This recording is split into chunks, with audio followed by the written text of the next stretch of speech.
Welcome along to another episode of the Play On Podcast, your favourite outlet for your weekly fix of all things Scottish football. I'm David Simmons and as always joined by Anthony Brown and Stephen Commons on this week's show. Stay tuned for the next hour as we look back on the weekend's Scottish football in action, the highlights and the key talking points. On tonight's show we're discussing Neil Lennon's departure, a club legend or a stubborn villain. How will he be remembered? St Johnstone clinched the Betfred Cup, but why was this only available on Premier Sports? We'll be discussing that, and plus Rangers, they progress into the last 16 of the Europa League.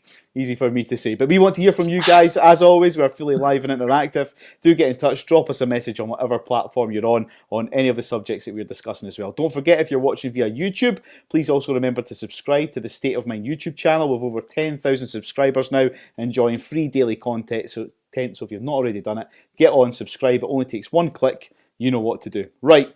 Busy show as always, guys. We need to get cracking on. No more stumbling through my words here, David. So we'll go to you first of all, Stephen. Since we last spoke last week, Neil Lennon is gone. He's departed Celtic. Was the defeat at Ross County the final nail in the coffin for him, Stephen? It had to be honest. I think I considered coming on here wearing a black hat and a veil today because he's been the best thing content-wise that we could have possibly asked for on this show. But nah, I mean, we discussed it last week.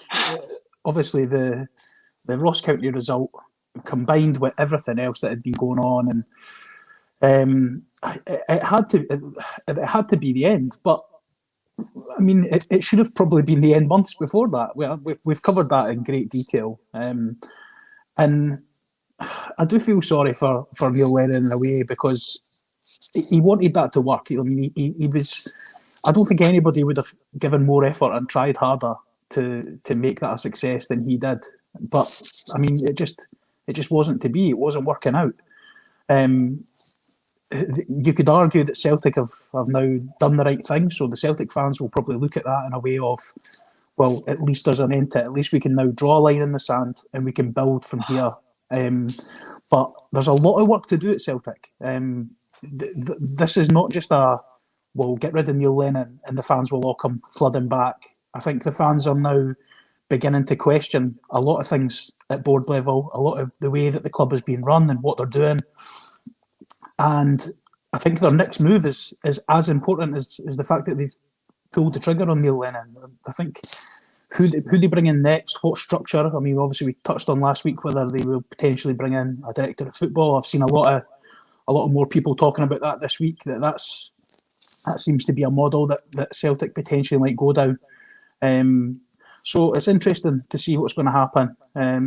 But yeah, it's R.I.P. Neil Lennon. But no, we'll see where we go for here. Anthony, welcome to the show this week, mate. I'm going to come to you now. How do you think he'll be remembered by the Celtic fans, Neil Lennon? Will he be the villain that hung on too long, as I mentioned earlier, or will he be the hero that gave everything on the park for Celtic? And off the park, of course. I think over time he'll be remembered as a Celtic legend when the dust settles on this period. Obviously, there's still a lot of bad feeling from sections of support towards Neil Lennon.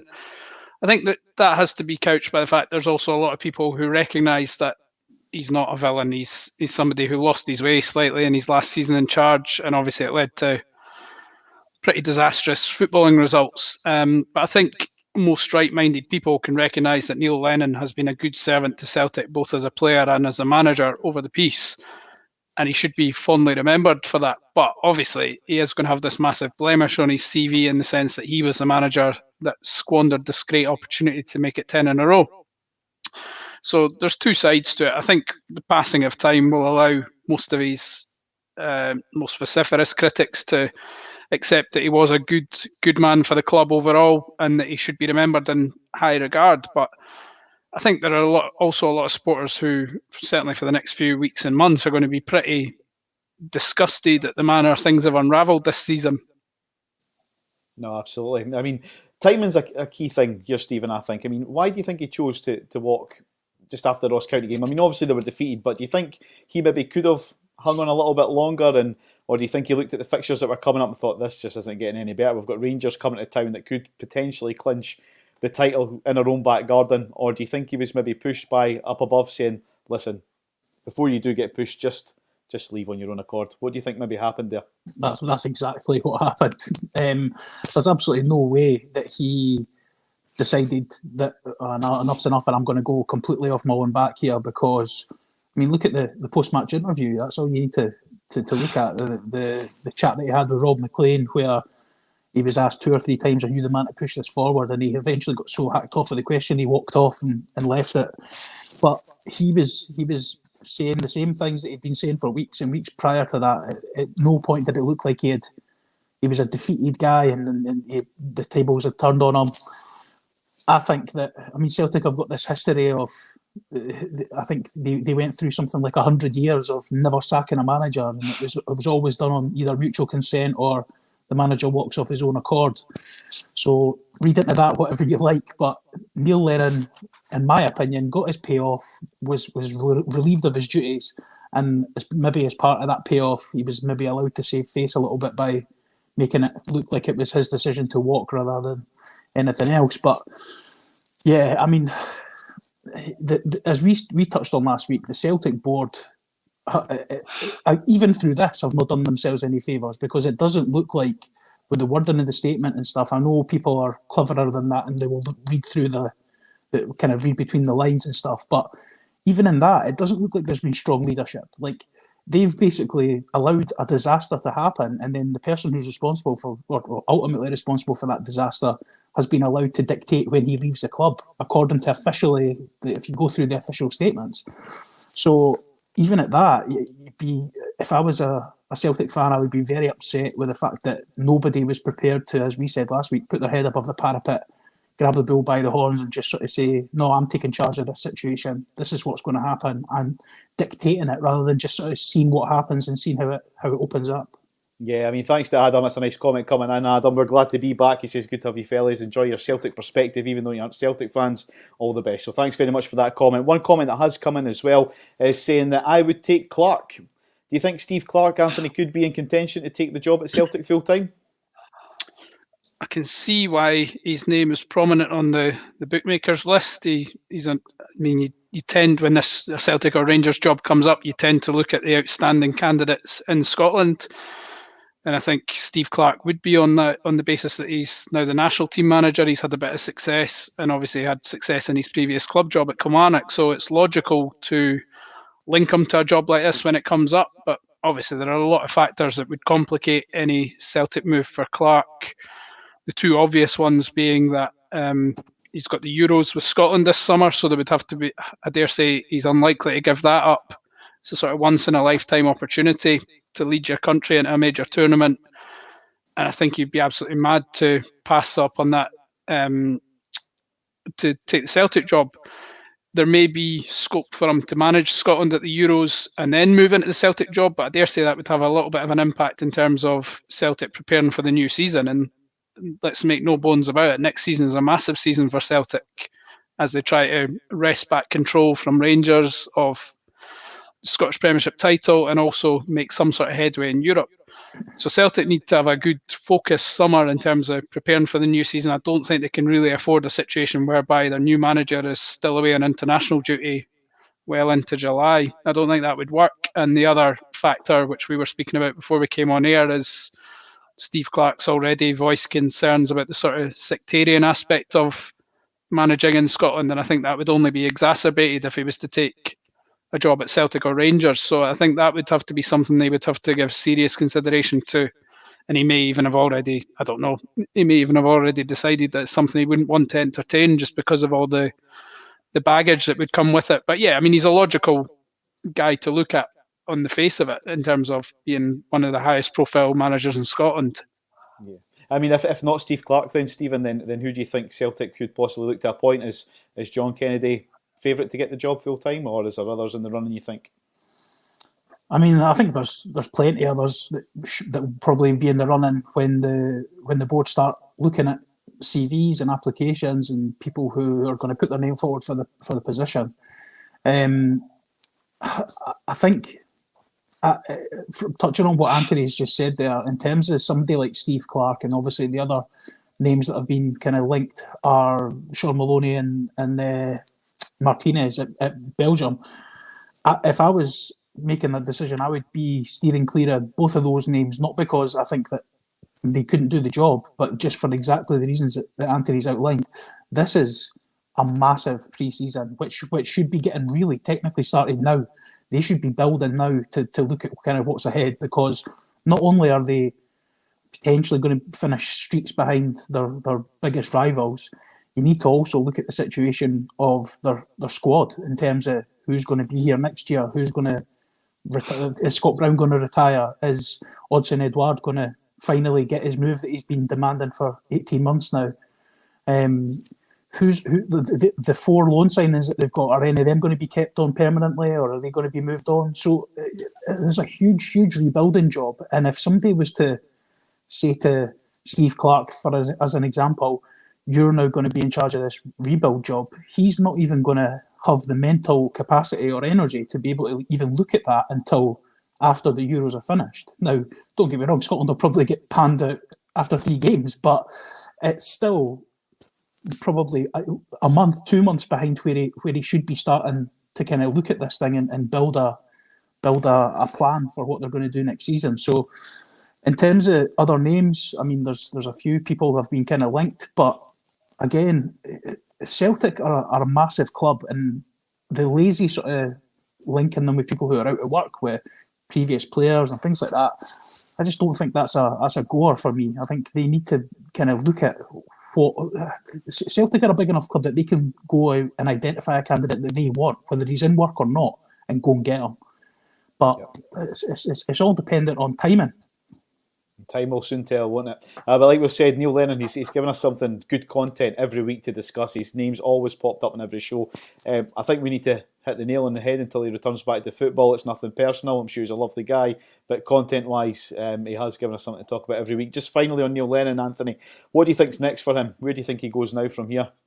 It's a good question. It's, I mean, I dare say he'll want some time to lick his wounds and assess where it's all gone wrong in his last job. I mean, although I thought that after he left Hibs a couple of years ago, and he was back in a job within probably about a month at Celtic the last time he lost his job. So, I mean, sometimes these things are out with a manager's control. If an offer comes up that they like, they just go for it and take it. But I dare say he'll probably want some time just to get his head around what's happened, because it's been a pretty unceremonious fallout he's had over the past 6 months with regard to his position at Celtic. In terms of where he goes next, we've spoken about this before, his stock is damaged now because the Celtic job's not ended well for him. Some people will frame it as he's been a failure at Bolton, he left under a cloud at Hibs, and now he's left under a cloud at Celtic. I think that would be pretty harsh, because within that period he has had success at Hibs over 2 seasons, and he had success at Celtic in his first season and a bit, before it obviously unravelled in this season. So he's not been an unmitigated disaster in any of these positions, or certainly the Hibs and Celtic ones, but people will remember what's been recency bias and all that. People will remember the way the last 6 months have gone. So I think he'd probably have less scope to pick and choose what job he goes to next. Having said that, I still think his stock is probably high enough in Scotland whereby he could command, he could certainly be considered for most jobs out with, I mean, you could probably straight off the bat rule out Rangers, Celtic, Hearts and Hibs as next destinations. The one that I thought may become an option for him, and this, maybe Aberdeen fans would disagree with this, but I think if McInnes was to move on, I dare say Lennon's name would be in the frame. I'm not saying he would get it, but I think his name would be on the list of potential candidates on the basis that he's had a relative success at Hibs, who are a similar sized club to Aberdeen. He does play good football, and he is generally perceived to have a winning mentality within Scottish football. I dare say there will also be some Aberdeen fans who wouldn't touch him with a barge pole. I understand that.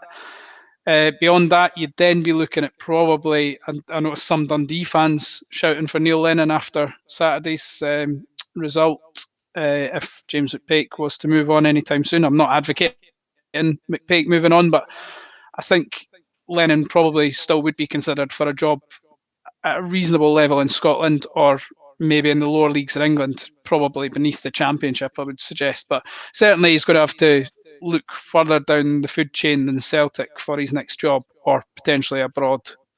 Yeah, no, that's a fair point, Stephen. You kind of, yeah, I think you've got a similar view or a different view of the Aberdeen scenario. You kind of had a wee smirk there when Uh, Anthony said it. I cannot see him getting the Aberdeen job. I mean, the only thing that the Aberdeen fans would like about him is that he probably hates Rangers as much as they do. So I think that would be about the only positive that they would take from it. But no, I can't see that being a goer. I mean, to me, getting rid of Derek McInnes, I mean, I think we've covered it at great length how much of a fan of Derek McInnes I am, and I think it's a step down for. I don't think Neil Lennon's as good a manager as Derek McInnes is. Um, and I think now, depending what his next move is, say for argument's sake, he was to go to a St Mirren or a St Johnstone, and then take them to be a regular top four candidate, then fair enough. But I think his next move is imperative. I think if he fails in his next job, that'll be him. I think. Yeah, no, like I say, Neil Lennon, we've talked about him enough every week here on the show. It's nothing personal. We go solely on how you're performing on the park, but we wish him all the best, and hopefully he's back in football soon. I do think he might take his time, like you said, Anthony. I think he might lick his wounds, get himself together, and then go again wherever that may be. But we wish him the best. Thanks for all the comments that are coming in tonight. We're getting a few nice ones in. Thanks very much to DIY213. Good balanced Scottish football podcast. 3 great hosts. There we go. And we're going around the world, guys. He's been on the show before. Michael Evans, he's watching from South Africa. So thanks very much. If you're enjoying the show, please tell other people about it. Help us grow the show, and we'll take it from there. If we look back on yesterday's Betfred Cup final. St Johnstone, they lifted the Scottish League Cup for the first time as Sean Rooney headed in the only goal of the game to win 1-0 against Livingston at Hampden. Both managers headed to the National Stadium looking to win their first trophy in their debut season. Callum Davidson's side obviously came out on top. Did you watch the game, Stephen? I did. Before we even get started talking about the game, I would just like to say that both Anthony and I suggested that St Johnstone would win, and you suggested that Livingston would win. So there's a nice wee jumping off point for us. Yes, on you go.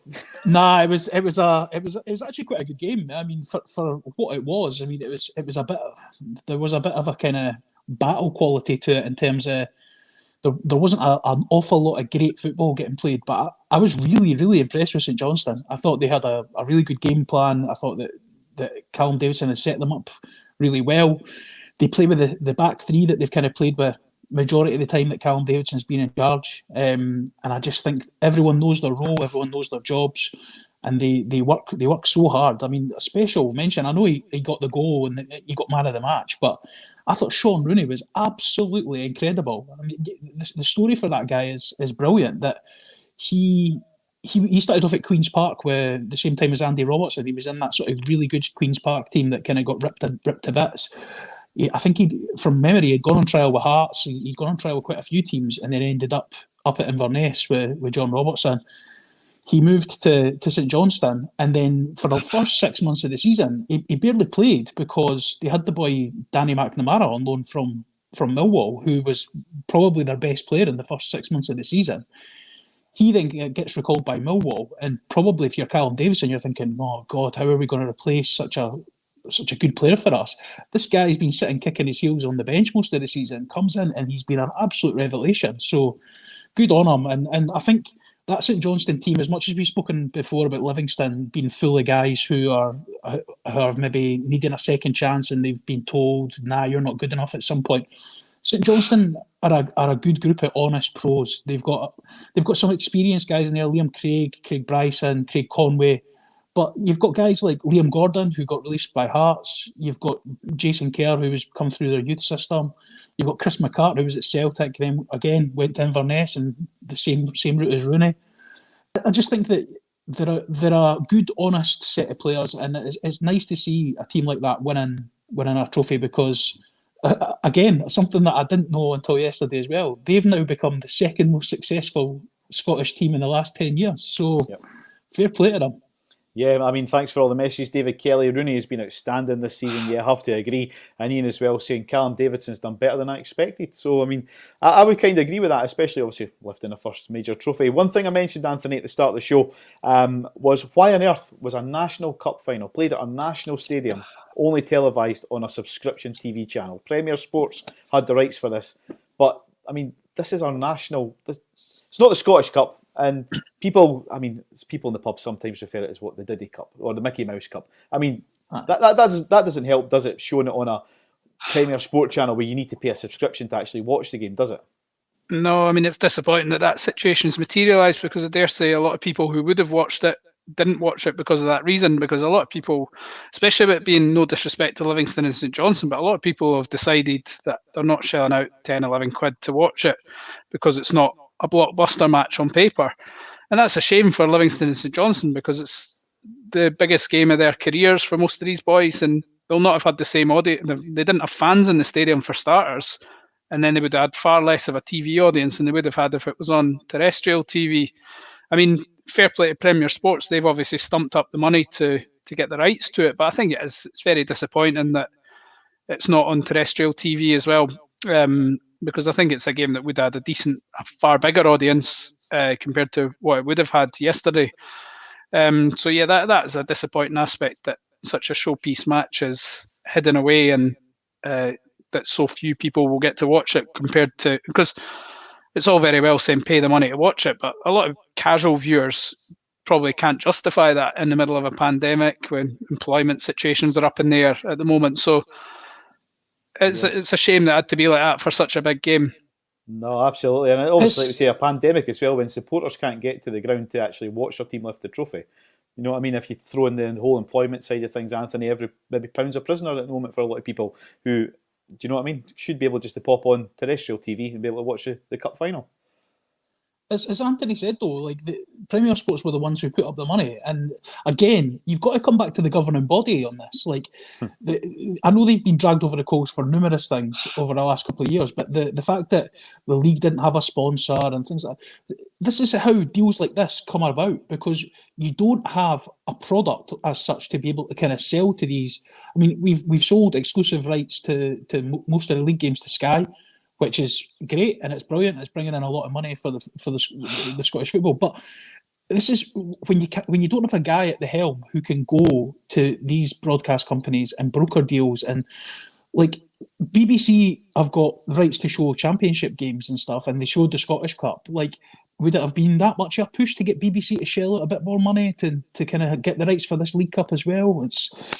It just seems poor leadership. And I know that these deals were probably brokered years ago and probably way before the pandemic and stuff, but I just think now that the pandemic is here, as you said, David, like the situation that we're in, I think if you'd been able to kind of show that on a free-to-air, even if Premier Sports had maybe bit the bullet and said, listen, we'll let you watch this for nothing, and maybe gave a bit more sort of advertising towards their channel, then it maybe would have been a good thing to do, because I would be very interested to see how many folk actually paid to watch that game, because I don't think there would have been a lot. No, exactly. David Kelly kind of agrees with us as well. All domestic cup finals should be free to view in Scotland, even more so this season. Another Scottish football own goal. Yeah, completely agree with that. So there was no domestic fixture for Rangers this weekend, but it was business as usual for the Ibrox side in Europe during the week as they progressed to the last 16 of the Europa League with a 9-5 aggregate win over Royal Antwerp. They are in to the last 16, Anthony. Steven Gerrard, I mean, I mentioned earlier, all we've done is kind of talked about Neil Lennon because he's been in every back page and front page of the tabloids. Steven Gerrard just goes about his business, gets the wins. Could they be in contention to maybe cause a wee upset in that Europa League? I'm not saying they're going to win it by any stretch, but certainly they're in the last 16 now. They've got a favourable draw with Slavia Prague, decent chance to potentially get to the last 8. And they have relatively recent history as a club of reaching the final, obviously in 2008. What was that, 13 years ago? So it's not beyond possibility. I mean, this team is playing with more attacking verve, certainly, than the 2008 team. They play with more attacking intent. Obviously, Walter Smith's team got to the final predominantly based on organisation and resilience, whereas this team attack teams, they score goals. Whether they've got the quality when they come up against real top-class opposition, like I suppose you're looking at your English clubs, Roma, for instance, can they handle that? I don't know if they'd quite be able to deal with that level of opposition, but even to get to this stage, the last 16, and be in a position where you're going into the last 16 tie, viewed by many probably as favourites to get to the last 8, that just underlines the job Steven Gerrard's doing at Rangers, because it's all very well wrestling control of the league title from Celtic in a season where Celtic have had a complete disaster. That is a big enough achievement in itself for Rangers. But the fact that in the background of that, they've got this European run and they're maintaining this European run right into the business end of the season. I mean, Steven Gerrard's stock must be sky high at the minute. If people are looking into Scottish football, saying what's going on in Scottish football, is there anybody there worth having a look at? And then they see Steven Gerrard, who's already got a worldwide profile as it is on the basis of his ability as a footballer. Steven Gerrard is going to be able to pick his job soon, and that's the worry for Rangers, I suppose, that vultures are going to be circling. Yeah, I think there was already one tabloid down south touting him to replace Jurgen Klopp at Liverpool when the time's up at Anfield for him. Stephen, is it still too early in his career to do a job of that calibre, or is this him served his apprenticeship, if you would like? And that's no disrespect to a club like Rangers, but making the jump into the hot seat at Liverpool is a huge step up. Absolutely. I mean, it goes without saying. I mean, if Liverpool job becomes available, Steven Gerrard will be, by the time that Dave King and that go to speak to him, he'll have already packed his bags and gone. Like, it's as much as it pains me to say it, because obviously this is a platform that we try and champion Scottish football and try and talk about the good, the bad, and the ugly, and why it's such an entertaining thing that we kind of want to watch. But I think Gerrard's been a massive part of that over the last couple of seasons. And this year especially, as Anthony said, like, his stock has never been higher than it is right now. But whether he's ready, or whether, because I think I've watched a few interviews with him with kind of English-based media, and he is the first to say this has been a learn on the job for him. Like, he did not come in here thinking he knew everything, and I think that's probably served him really well. He's surrounding himself with good coaches. He's got good players, and they've had a clear idea for the last 18 months, 2 years, on how they want to play, what system they want to play, and the players. A perfect example is Nathan Patterson. I mean, the story on Nathan Patterson obviously has been kind of well documented the last few weeks. He, as a young kid, he made a mistake. He was. A lot of people were saying, "Oh, he's potentially out of the club," and then the captain, the talisman at right back, gets injured. They've played Balogun there, who's not an ideal candidate to play there.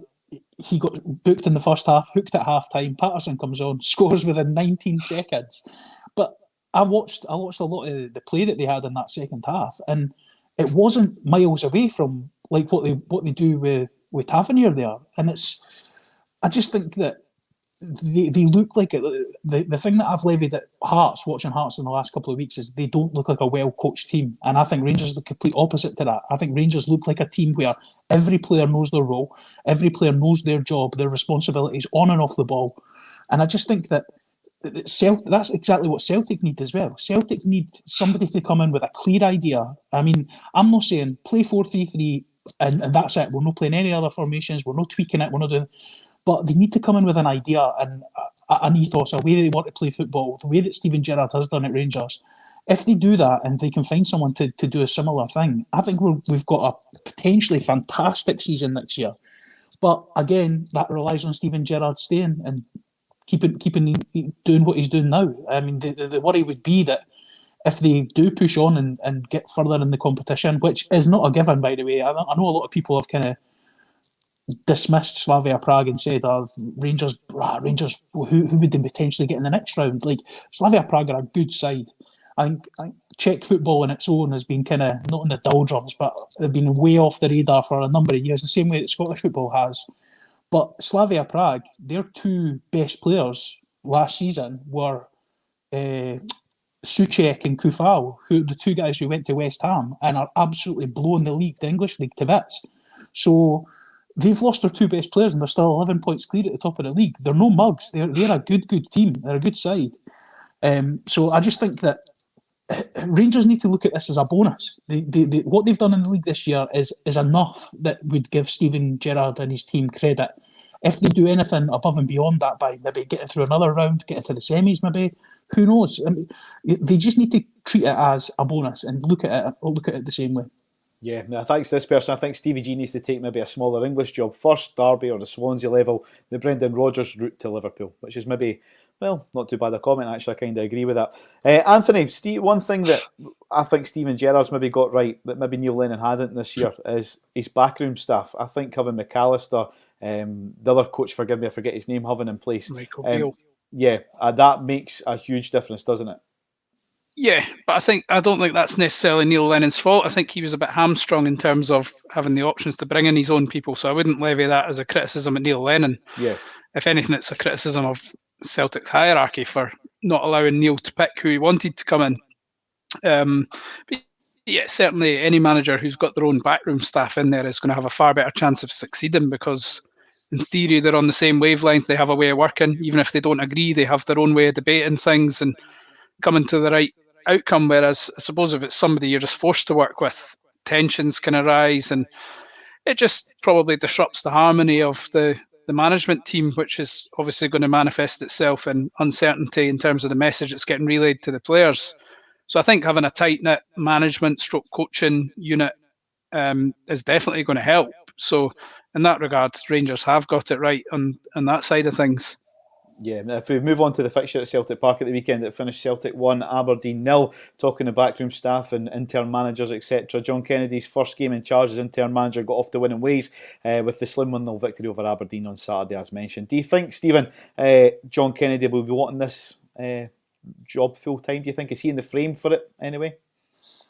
Absolutely. I think he would be mad not to want the job. I think whether he gets it or not is a different story. I don't imagine there will be many Celtic fans who will be really over the moon if John Kennedy was to be announced as the next manager. I think that would cause a lot of problems, I think, for them. But I mean, you get mixed messages about John Kennedy. John Kennedy seems to be this guy where everyone speaks about him in glowing terms, and he's really well thought of. But I looked at that Celtic game. I mean, granted, I did not watch the full 90 minutes, but I watched the highlights, and I did not see any difference between the way they played, the intensity. I just think it looked like, to me, it looked like a team that he'd been picking that a team or the tactics of the team for the entire season. It just looked like the same. Maybe a different group of guys, a couple of tweaks here and there. I think Klamala came in from the cold and things like that, but they had the same flaws that Neil Lennon's side had. So what you guys were saying there is massive, and I think that Celtic board and hierarchy maybe had a bit of an arrogance about them to say, we've got this guy who we believe is one of the best young coaches in Britain, or if not Europe. And if that was the case, they should have just given him the job. They should have bit the bullet and said, when Neil Lennon was brought in, we're going to believe in John Kennedy. We're going to believe in him. He's been here. I mean, let's not forget, he was given a job out of pity, really. And I don't mean that in a horrible way. He had a horrible injury when he was on national team duty, and Celtic stuck by him. Celtic did the right thing and gave him a job within the academy, and he's worked his way up from there. And there's a lot to be said for that. And so fair play. But whether his reputation and the way that the fans view him now has been forever tainted from what he's done probably in the last 6 months to 8 months. I think, it didn't help his cause. And it's almost an impossible position for him as well, because he probably knows Neil Lennon doesn't really want him there. If he'd been there as part of the kind of overall background staff, then great. But an assistant manager is so important that I just don't believe you can force an assistant manager on anybody. I just don't, especially at a club like Celtic. And whether he gets going forward, if he was to get the job, I just don't know what kind of message that would send. Anthony, just one last thing on the Celtic side of things, very quickly before we move on to the Hibs game. If John Kennedy doesn't get the job and Celtic do bring in another manager, do you think that Celtic should allow Kennedy to stay on, and because he's been such an integral part of that Celtic setup, or does a new manager, like Stephen says, should he be given full rein as to who he wants in his background team, like Steven Gerrard did? I think it should come down to who the new manager wants in. If he wants John Kennedy to stay and sees a role for him, fair play. By all means, keep him in there. It may be that the new manager sees value in having a guy who's already got an in at the club and who knows the script, who knows how the land lies. I'm just pulling a random example out of my head here when Paulo Sergio replaced Jim Jeffries at Hearts in 2011.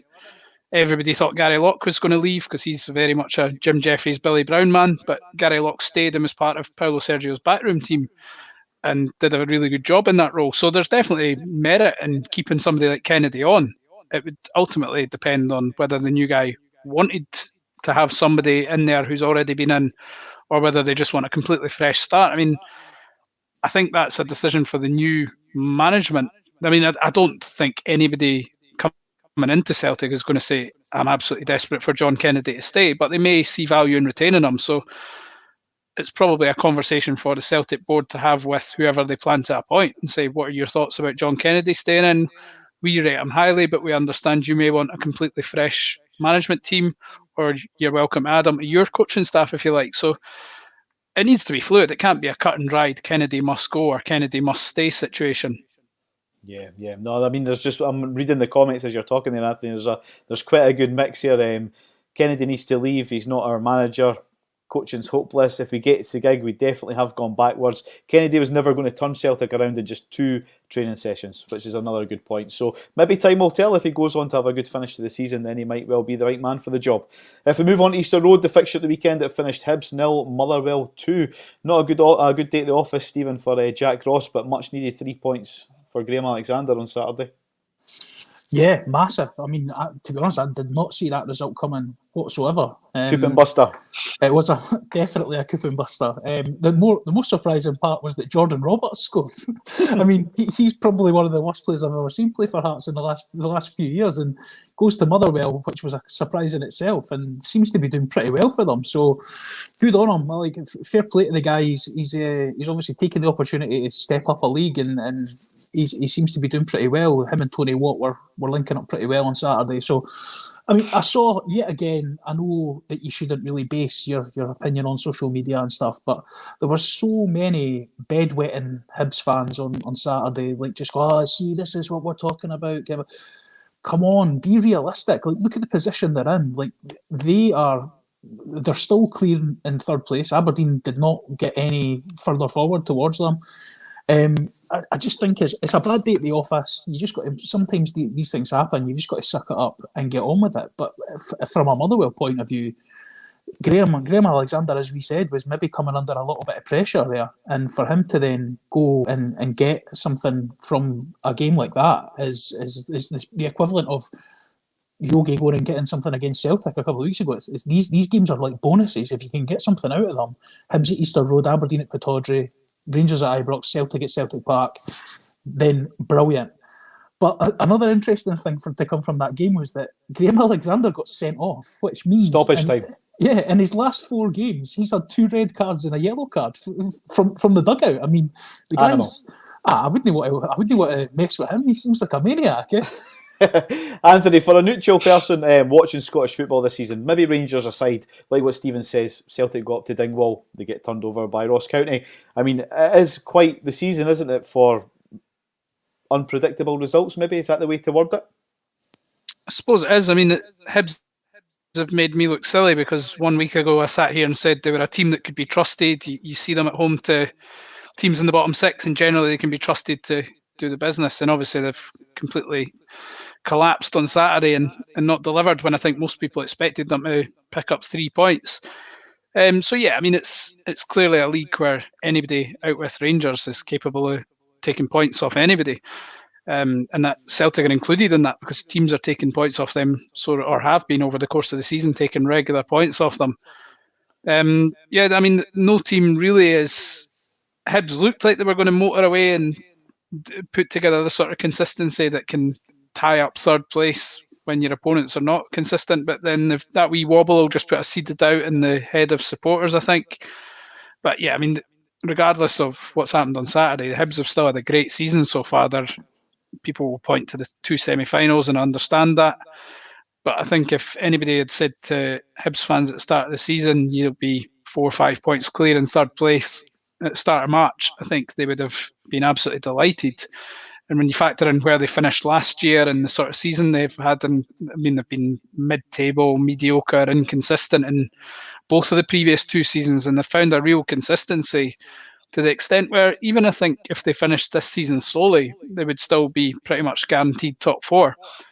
I think obviously now having got themselves into such a commanding position in the battle for third, it would be a minor sort of catastrophe if they didn't get third place. And I think that would probably count against Jack Ross if they did let third place slip. I think a lot of supporters would turn on them if they allow Aberdeen to get back ahead of them, especially considering that Aberdeen are perceived to have had a really bad season by their standards.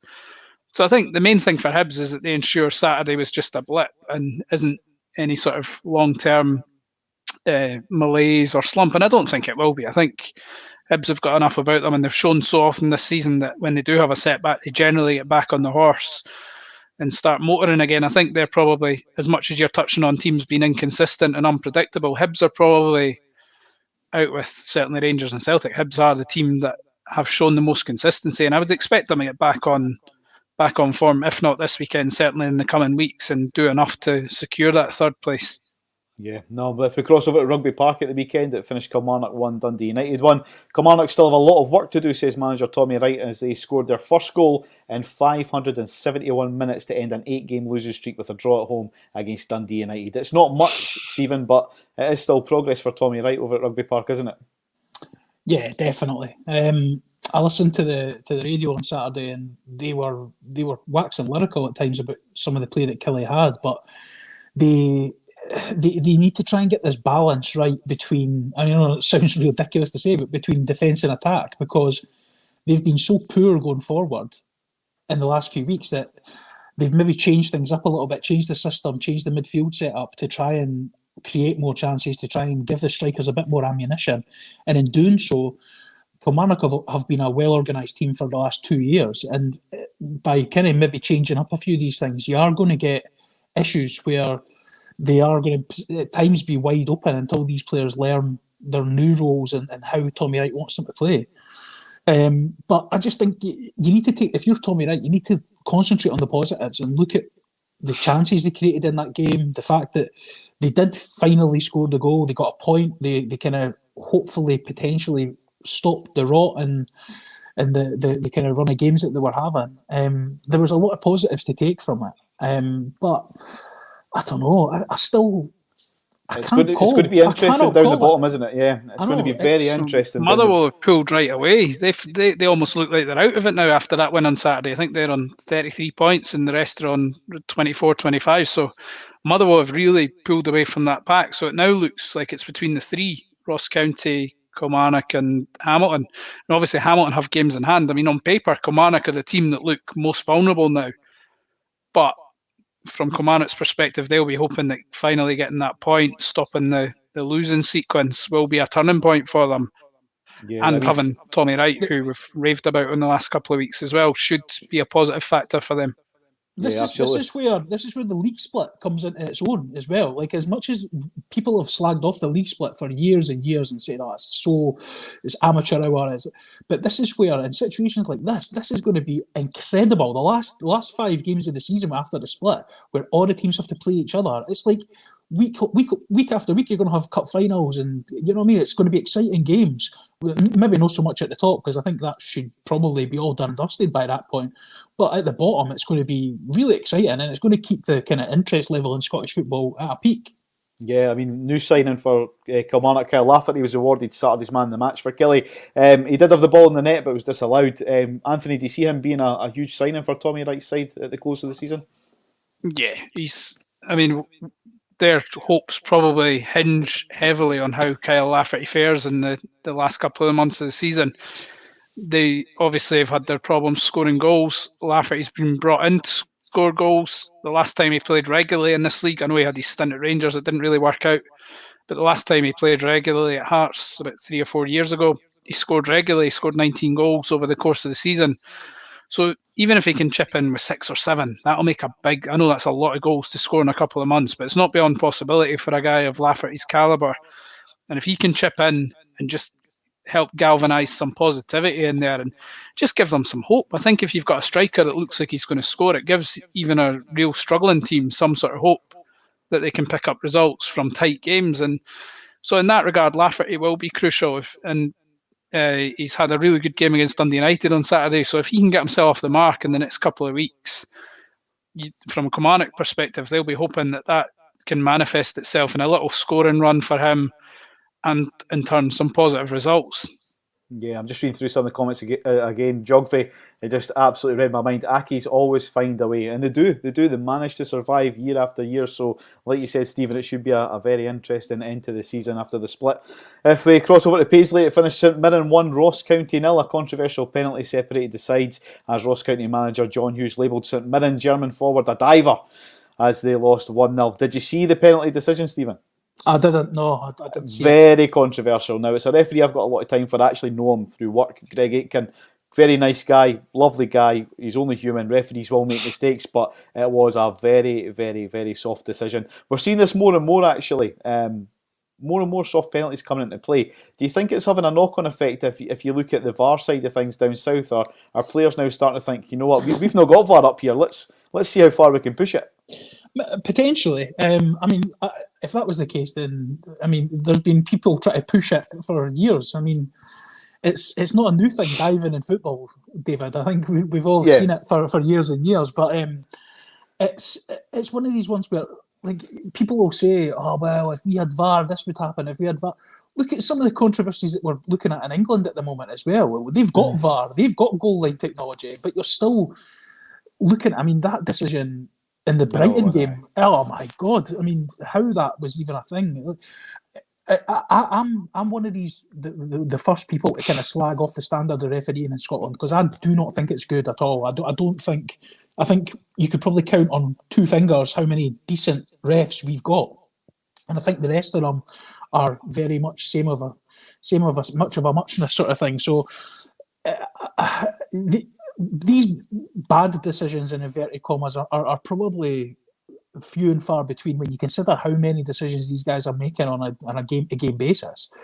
But see when it comes to things like this, like that's obviously a 1-0 game, and it's all been decided by that penalty. So if that had been maybe a 2 or 3-0 job, or like less of a tight match, then no one's really talking about it. But it's the luck of the draw. These referees can't really do right for doing wrong, and I do think they have an impossible task sometimes. But I do not think that the standard is very good, to be perfectly honest. Yeah, no, that's a fair comment, Stephen. You tell us your opinion. I kind of agree to some level, mate. But it's another very valuable 3 points for Jim Goodwin's men, though, Anthony, isn't it? I think we talked about this the other week there. He is, I would say, the most underrated manager in Scottish football, and I think we asked that question. Do you think he could be up for a potential move up the chain somewhere in the close season? Maybe not as close season, but I dare say it would be in the frame if certain jobs came up. I mean, the problem you've got with when you've done well at St Mirren, where is the natural next step? I know people will say it's Aberdeen, Hibs and Hearts, or even Rangers. It's Hibs, because I suppose if Jack Ross or Sunderland via Sunderland. But Jordan, I know it's a totally different example, but Jordan Roberts is a prime example of somebody who looks like they're going to thrive at Motherwell, or certainly is faring better at Motherwell than he has at Hearts. There are totally different demands. This is no disrespect to clubs like Motherwell, Kilmarnock, St Johnstone, but the fact is, Hearts, Hibs and Aberdeen, there is so much more intensity, so much more expectation, so much more demands. Whether they're realistic or not, that's another debate. I mean, history would suggest that the demands and expectations are almost too high at these clubs based on what they've actually achieved over the last 20, 30, 40 years, because, to be honest, Hearts, Hibs and Aberdeen haven't done a great deal, certainly since Alex Ferguson left. Those three clubs have done very little in the grand scheme to justify these high expectations, high demands. But the fact is, if you do well at St Mirren, St Johnstone, Inverness, it's a different expectation there, because your expectation is firstly to avoid relegation, secondly to challenge for the top six.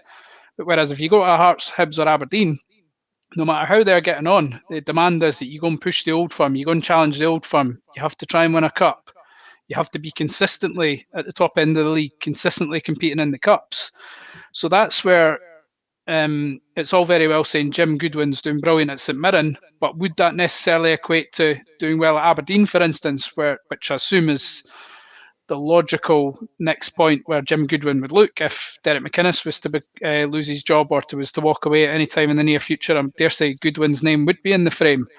I'm not saying Goodwin couldn't do it by any stretch, but that's what you have to consider. Is this different guy pressure and expectations? Yeah. I mean, Goodwin looks like the sort of guy that could handle that. I don't see any obvious reason why he couldn't. But it is fundamentally a totally different demand to leading one of the supposed smaller clubs to leading, I say Hearts, Hibs and Aberdeen because they're the three clubs that come just beneath the Old Firm, and the Old Firm are generally shopping in a different market for their managers compared to what Aberdeen, Hearts and Hibs are. And I suppose that's possibly part of the reason why Tommy Wright's been overlooked for so long, because he's been probably, out with Derek McInnes, the standout manager in Scottish football over the past decade, and he's never had a crack at a supposed bigger club, and he's almost had to just move sideways to Kilmarnock. So for all that Goodwin is doing a brilliant job at St Mirren, there is no guarantee that he's going to step up the ladder anytime soon. Yeah, obviously I'm just looking through some of the comments as well. Stephen, you'll like this one when we were talking about the relegation battle. Just something I know you're quite passionate about. David Kelly, fingers crossed for a double plastic pitch relegation, something that comes up quite a lot. There's other comments agreeing with them. Yeah, David, agree 100% with that. And thanks to Aaron, who's commented on the show tonight. Aaron's put up, looking at the recent controversy in England, which we touched on with VAR, and recent decisions, I feel we are better off at the moment when it comes to referees. So, fair point. That's why we're live and interactive. If we want to hear your comments, do get in touch. We've got another 10 minutes of the show to go, so lots still to crack on through. Neil McCann, he took temporary charge at Inverness Cali in John Robertson's absence on Friday night. Stephen, yet another boring draw for Hearts, though, wasn't it? Yeah, it was again was not great. I mean, I think Hearts should be getting paid a bonus by parents of young children on a Friday night that want to send their kids to sleep, because all they need to do is 9 times out of 10 stick on the BBC Scotland channel and the kids will be gone soon. So, the thing that I think there was maybe a bit of a difference now is that this is now beginning to be addressed by the players and the management in terms of, I think before they could hide behind the old, well, these teams set up to be hard to break down, and if that happens once and then you go on the next week and it's back to normal service, then great. But I just think that I've said this again. I know I'm repeating myself, but they do not look well coached. They do not look like a team who have maybe 5 or 6 different routes or different ways of breaking down sides. I mean, I'm saying that, but see, on Friday night they actually did try 3 or 4 different systems within one game. But it's more the movement, the sort of the way that they move the ball, the thing that they're screaming out for me, and I thought maybe having McInnes in the middle of the park would change this, is legs. They do not have midfield runners who break lines. They do not have somebody who is going to pick up the ball for the centre halves and then make a pass and move. Like we've got Andy Halliday who'll come and he'll take a pass and then he'll lay it off sideways and then just jog into the centre circle. That's not what you're needing at this level, because you've got 10 men most of the time behind the ball. So what you're needing is guys who are going to make runs, who are going to take runners away, create space, and they just don't seem to have that understanding between the squad. They don't have anyone really within that team who's got burning pace, which is fine. Like, that's fair enough. You can only work with the players you've got. So find other ways. Use clever movement. Boyce is so clever. He drops off into wee pockets and wee spaces. But what he needs for that is for someone else to run beyond him. He's coming and dropping into space, turning out, getting a yard of space, and you've got Gary Mackay-Stevens standing next to him. You've got like whoever else they're playing. Nanjale is marked by 3 players. It's little tiny tweaks that I think are easily fixed, but you need to have a good tactical technician in charge of the team to be able to change these things. And I'm not seeing any evidence that these things are being addressed in a timely manner. I don't see improvement in the team. Anthony, as someone who's very, very close to Edinburgh side of Scottish football, I mean, you knew Daniel Stendhal quite well when he came in at Hearts. Was he genuinely, a term that I know gets thrown about quite a lot, was he the right guy but at the wrong time? Do you think that alludes to what I'm trying to say with Stephen here, that Stephen says they're not well coached? Stendhal did come in and you could see a dramatic change in the way the players responded to phases of play, if you like. I mean, how do you think, I mean, we're talking about Hearts here, that they're sitting top of the league 12 points clear. But like you say, on the pitch, performance-wise, it's not working, Anthony, is it? I wouldn't say it's not working, but I can see the point about Stendhal's a valid one. I think it probably is a case of right man, wrong time in terms of, I was I was raving about the Stendhal appointment at the time. I thought it was a cracking appointment, really exciting appointment, and you could see in probably 4 or 5 games last season that he was trying to do something completely different. Over the course of his reign, his results were appalling apart from 4 or 5 games. But in those games, there was something pretty spectacular happening. I mean, 2 of his last 3 games before the pandemic were the 1-0 win over Rangers in the Scottish Cup and then the 3-1 win at Hibs. And then obviously people remember the disaster at St Mirren just before the lockdown. But there was signs that Stendhal was starting to make things happen and that fireworks were almost beginning to go off at Hearts. And I dare say if the season had continued, there is no guarantee Hearts would have got themselves safe, but they would have certainly had a few results in them. There would have been probably quite a few, 2 or 3 memorable performances, I dare say. However, if they'd survived in the Premiership, I would have said Hearts will have a good season under Stendhal on the basis of him having a full pre-season and getting rid of some of the players who didn't suit his style and getting these new guys in.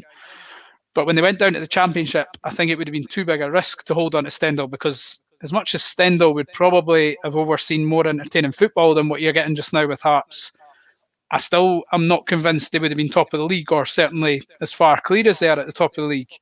I know that might sound ridiculous because people will say they're already shipping too many points.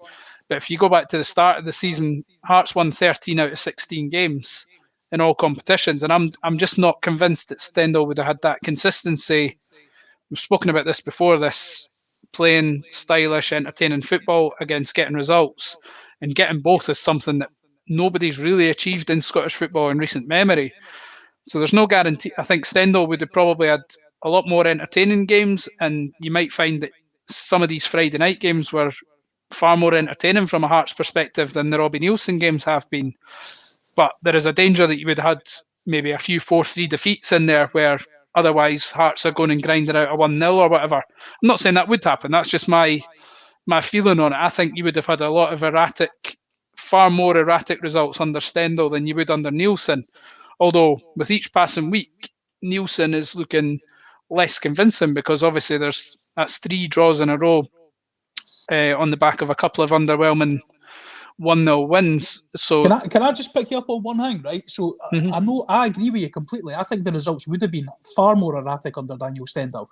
But do you not think that Hearts would have had the results might have been more erratic, but do you not think they would have had a much clearer style of play, the way that they wanted to get the ball down, the things that we've just been waxing lyrical about with Steven Gerrard in terms of getting the team, this is how we're going to play. If you can't do what I'm asking you to do, you're out the door, and I'm going to bring someone else in to do that. And I know that doesn't happen overnight, which is exactly what. But I just think we would have potentially, maybe not been as far clear at the top of the league, but we would have had a team who knew what we were at least trying to do. Whereas I don't see what Hearts are trying to do under Robbie Neilson. Like, I think he's playing a system now that he will never ever play when we get to the Premier League. So I just don't see. I think we're in a position where if we do get promoted, which I'm hoping that we will, we'll go up to that Premier League and we'll have to almost start again. Like you talked about last week, we're going to have to get rid of the 2 centre halves potentially. We're going to have to bring in another midfielder, maybe another striker. It's almost like doing everything you can to get out this division. Great, I think Stendhal came with a philosophy. What happens if you don't get out of the division, though? Do you know what I mean? That's what I'm saying. If you'd stuck with Stendhal, I'm not saying he wouldn't get promoted, but there's slightly more risk attached to keeping Stendhal than there is with Neilson.